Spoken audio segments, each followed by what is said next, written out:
Esta noche le tenemos un caso que podría redefinir lo que significa ser ciudadano en los Estados Unidos.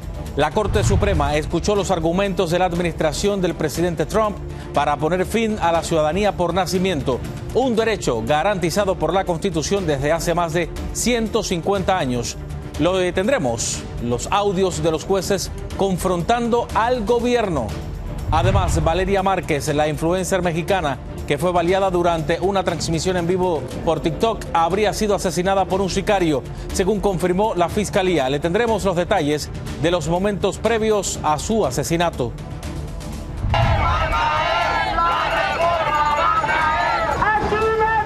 En medio de manifestaciones, la presidenta Claudia Sheinbaum anunció un aumento salarial para los maestros, pero ellos rechazaron su oferta. Le diremos la razón.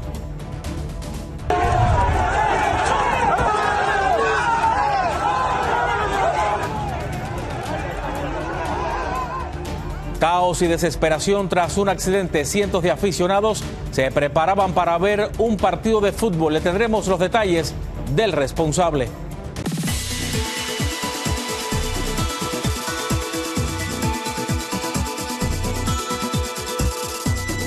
Hola, ¿qué tal? Bienvenidos a una emisión más de Noticias 24 Horas. Les saluda Abel Álvarez. Gracias por acompañarme. Y este jueves la Corte Suprema escuchó argumentos sobre la controversial petición que le hizo el gobierno para negar la ciudadanía por nacimiento a los hijos de mujeres indocumentadas. Algunos magistrados se mostraron dudosos sobre cómo sería implementada la regla si fuera aprobada por el gobierno, como por ejemplo el juez Brett Kavanaugh, quien cuestionó la logística de la propuesta. Vamos a escuchar el intercambio entre el magistrado y el procurador. On the day after it goes into effect, this is just a very practical question how this is going to work. What do hospitals do with a newborn? What do states do with a newborn? I don't think they do anything different. What the executive order says in Section 2 is that federal officials do not accept documents that have the wrong designation of citizenship from people who are subject to the executive order. How are they going to know that? The states can continue to, the federal officials will have to figure that out. How? So you could imagine a number of ways that the federal officials could. Such as? Such as they could require a showing of, documentation showing legal presence in the country. For a temporary visitor, for example, they could see whether they're on a B-1 visa, which would exclude kind of the birthright citizenship in that country. For all the newborns? Is that how that's going to work? Again, we don't know. El fallo del máximo tribunal en este caso podría conocerse a finales de junio o a principios de julio. El controversial caso ante el tribunal generó manifestaciones frente a las puertas de la Corte Suprema y también ha despertado un gran temor entre la comunidad de inmigrantes. Vamos con Reina Luna, que nos tiene las reacciones. Venir para agarrar mejor por venir para un niño y luego le quitan aquí también su derecho de ciudadanía, ¿verdad? Pues sí, se supone que para eso se viene uno, para buscar mejor futuro para nuestros hijos. A esto se enfrentan en este momento las mujeres inmigrantes irregulares en estado de gestación, a la incertidumbre de no saber si ese bebé que esperan tendrá al nacer la ciudadanía americana o no. Están afligidas. Muy decepcionada, muy triste. Justo en su primer día al frente de este país, el presidente Donald Trump firmó una orden ejecutiva negando la ciudadanía a bebés de inmigrantes irregulares o temporales, pero inmediatamente fue peleada por estados, organizaciones de derechos humanos y proinmigrantes. La controversial propuesta se ventiló hoy por 2 horas en la Suprema Corte. Los jueces se mostraron divididos, pero preocupados. Vimos una Corte Suprema dividida, con un grupo de los jueces apoyando al presidente Trump en su esfuerzo de interpretar y quitar el derecho de la nacionalidad a través de un decreto presidencial y quitándole el poder a los jueces de poder parar lo que estimen es un decreto inconstitucional a nivel nacional. Llamó la atención la intervención de la jueza Sonia Sotomayor, que dijo textualmente: el argumento aquí es que el presidente está violando un precedente establecido, no solo uno, sino, según mi recuento, 4 precedentes establecidos de la Corte Suprema. Definitivamente no. es anticonstitucional. Se espera que la Corte Suprema tome a finales de junio o principios de julio una decisión sobre este caso que podría cambiar la interpretación sobre la ciudadanía por nacimiento que existe en este país desde hace 125 años. Desde Mission, Texas, Reina Luna, Noticias Estrella TV. Y ahora mire esto otro, la inflación se desaceleró en abril desafiando los temores de una alza de precios que se pronosticaba por los aranceles, pero esto no significa que todo se ha mantenido estable. De hecho, nuevos números muestran lo mucho que han aumentado algunos sectores. Por ejemplo, el precio del café se disparó 9.6% en abril en comparación con el año pasado. Esto marca una inflación 4 veces más alta que la tasa general. Y este no es el único producto que aumentó. El precio de la carne se elevó a un 10% en abril. De acuerdo a economistas, esto fue debido a una escasez causada por una sequía. Además, el costo de las reparaciones de vehículos aumentó 7.6% en abril.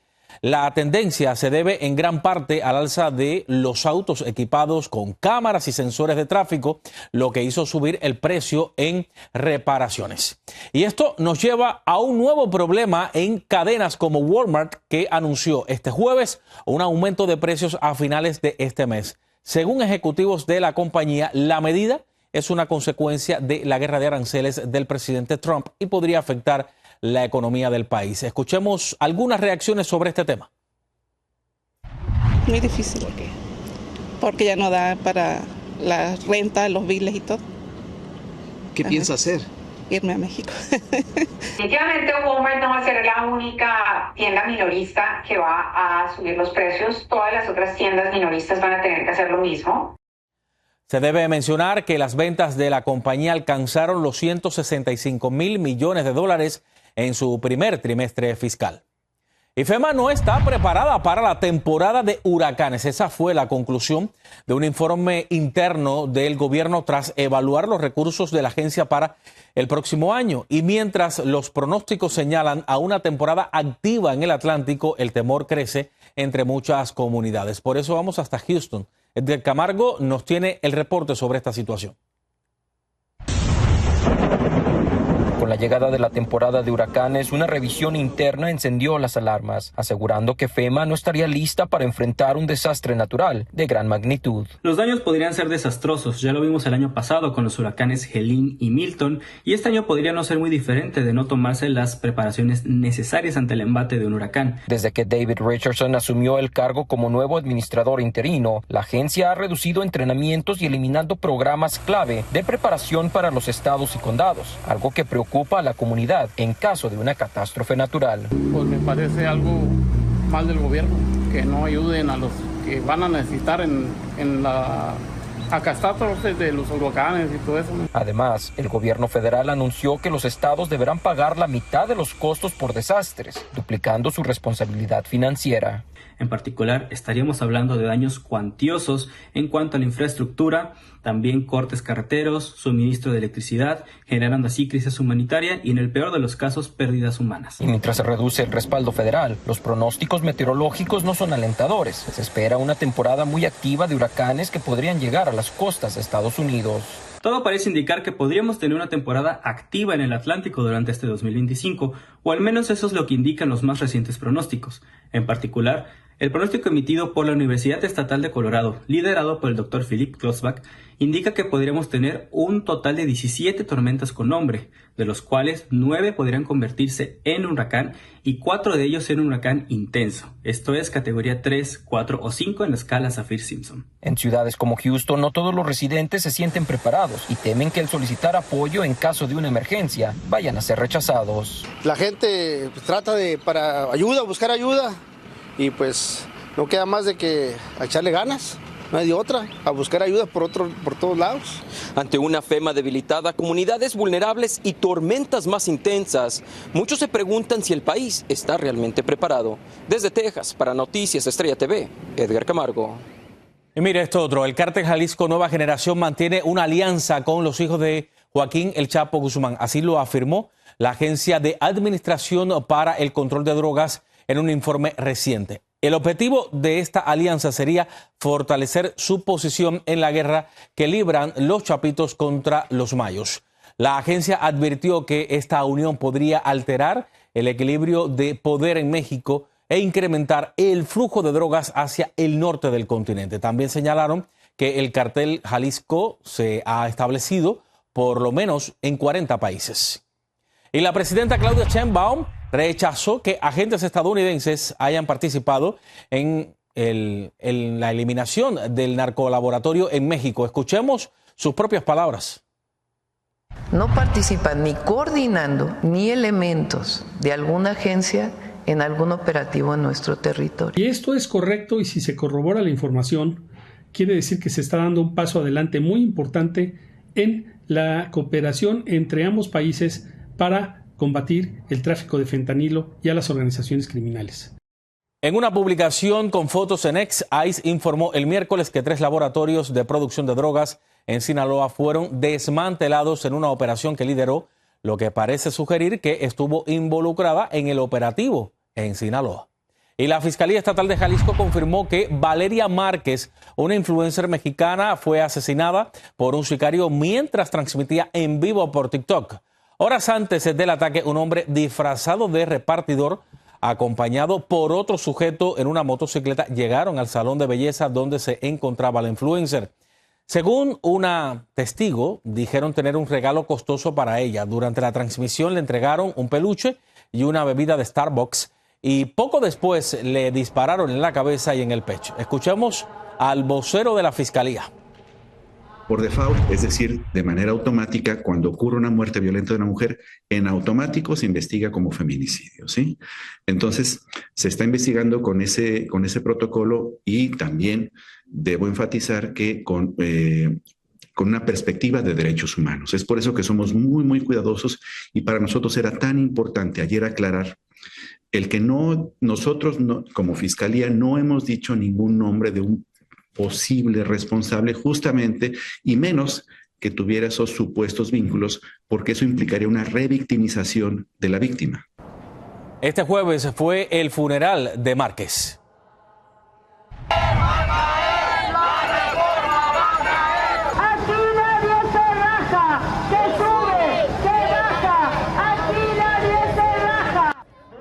Miles de maestros conmemoraron su día marchando en la Ciudad de México hasta el Palacio Nacional para exigir mejoras laborales. Los docentes protestaron una ley que aumentó la edad de su retiro de 58 a 65 años para hombres con 30 años de servicio. Por cierto, como medida de presión, los maestros inundaron el Zócalo con casas de campaña en una huelga indefinida. Sin embargo, este jueves la presidenta Claudia Sheinbaum anunció la oferta de un aumento salarial de 9% para los educadores, pero esto fue rechazado por el sindicato. Víctor Blázquez nos tiene los detalles de la propuesta. De nuestras maestras y maestros. La presidenta de México, Claudia Sheinbaum, anunció un incremento al salario de los docentes de un 9% y retroactivo al 1 de enero. Además, un 1% adicional a partir del mes de septiembre como parte del estímulo a los maestros en su día. En este momento, retroactivo al 1 de enero, vamos a dar 9% de aumento salarial. Con un adicional, a partir de septiembre, 1% más como reconocimiento a las maestras y a los maestros. Pero eso no es todo. En el encuentro con el magisterio del Sindicato Nacional de Trabajadores de la Educación, Sheinbaum Pardo también hizo oficial una semana más de vacaciones como parte del compromiso que tienen de enseñar a la infancia mexicana. Y normalmente acaban las clases y todavía se quedan. Y antes de que inicie el calendario escolar, entran antes.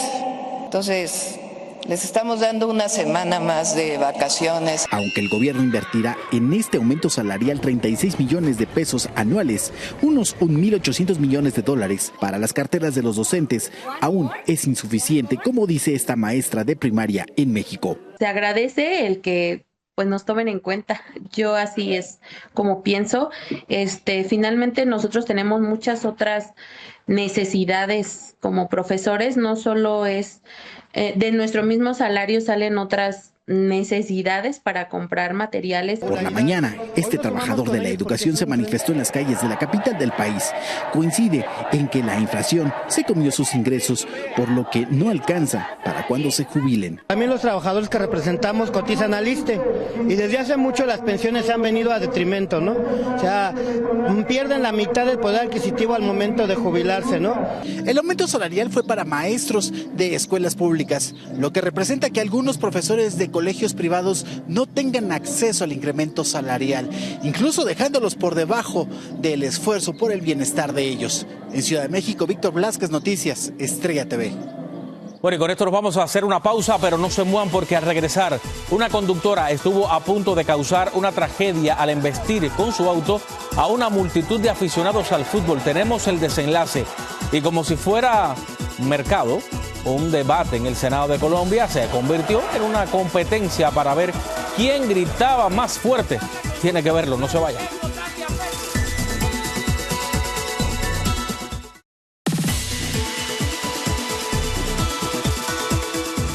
Gracias por seguir aquí en 24 horas y esto tiene que verlo. En España, una mujer atropelló a varios aficionados afuera del estadio RCDE este jueves antes del partido entre el Español y el Barcelona.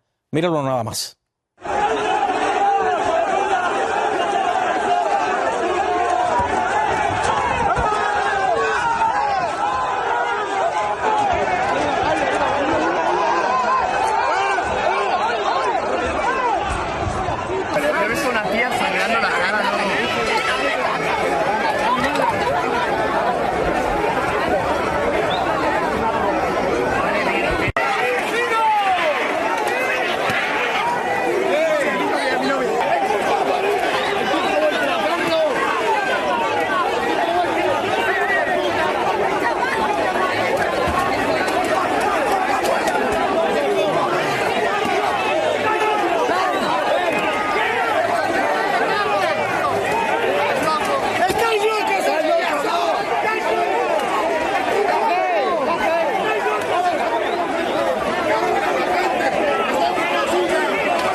La policía no cree que la conductora lo hizo intencionalmente, sino que se asustó al verse rodeada por los fanáticos que le gritaban y golpeaban su vehículo, por lo que aceleró y los embistió. Al final, la mujer fue arrestada y se reportan al menos 13 heridos. El juego no se suspendió por el incidente y Barcelona venció al Español 2-0 para coronarse campeón de la liga.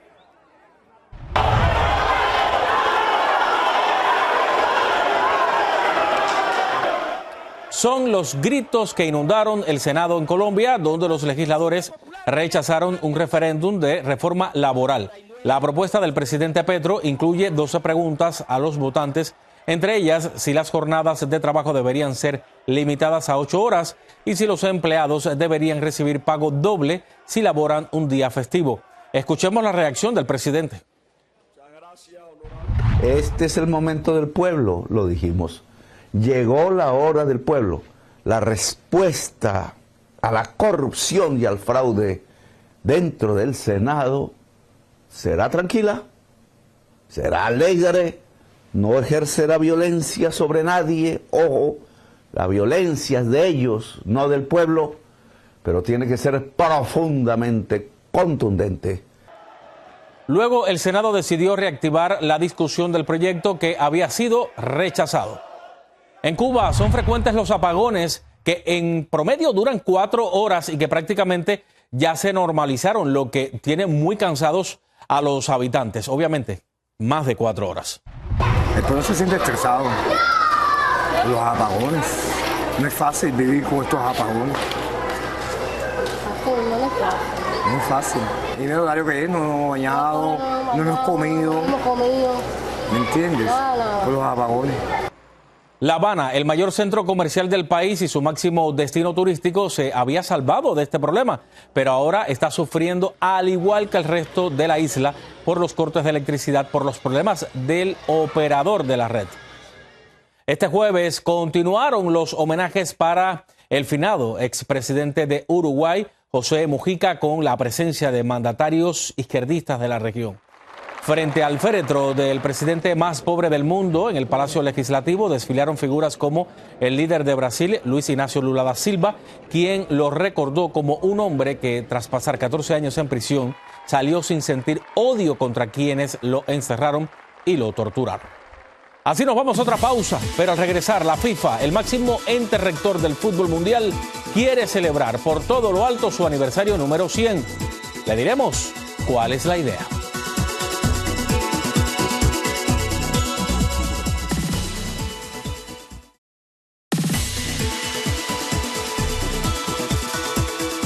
Oiga, me proponen que para celebrar en grande los 100 años de la FIFA, el Mundial de Fútbol del 2030 se juegue con 64 selecciones.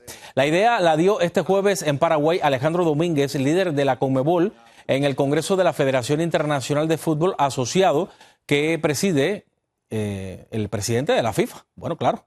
El Mundial del 2022 tuvo 32 equipos nacionales y en el próximo año jugarán 48 equipos en Estados Unidos, México y Canadá. Con esto me despido. Soy Abel Álvarez. Gracias por acompañarme.